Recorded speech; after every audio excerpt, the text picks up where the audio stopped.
Kronologi begal tewas tertabrak mobil box di Gunung Putri Bogor, pelaku sempat bacok warga dengan celurit.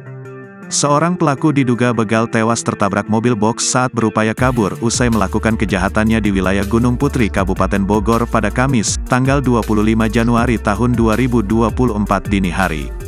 Pelaku tewas diketahui bernama Virgi dan satu rekannya yang lain berinisial YS berhasil diamankan polisi dengan barang bukti senjata tajam jenis celurit. Kapolsek Gunung Putri AKP Didin Komarudin membeberkan kronologi bagaimana peristiwa ini bermula. Didin menjelaskan kejadian berawal dari pencurian dengan kekerasan sekitar pukul 2 WIB di depan SDN 1 Desa Cicadas, Kecamatan Gunung Putri, Kabupaten Bogor oleh sekelompok pelaku beberapa orang yang mengendarai dua sepeda motor. Dimulai ketika korban IS 19 tahun warga Desa Cicadas mengendarai sepeda motor Honda Beat berdua ditemani korban J 20 tahun berangkat dari rumah dengan tujuan membantu orang tuanya yang mengalami mogok kendaraan di Cagak Gunung Putri.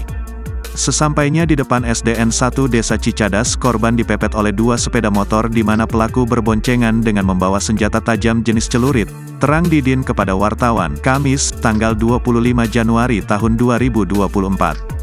Terkejut dipepet gerombolan pelaku bersenjata tajam, korban langsung berhenti lalu lari menyelamatkan diri meninggalkan sepeda motornya. Namun rupanya para pelaku begal sadis ini tidak membiarkan korban lari begitu saja. Korban IS dan J dibacok para pelaku dan mengenai tangan sebelah kiri, ungkap Didin. Kebetulan saat itu ada warga lain yang melintas membantu korban yang kemudian ikut mengejar para pelaku yang melarikan diri pasca melakukan pembacokan. Sampai di tikungan PT Moto Cikuda, para saksi melihat ada dua orang pelaku terkapar di pinggir jalan.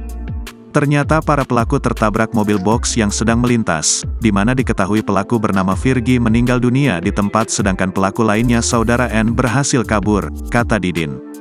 Pelaku yang meninggal dunia ini kemudian dibawa ke Rumah Sakit Mary Cilengsi termasuk korban IS dan J yang terluka karena dibacok.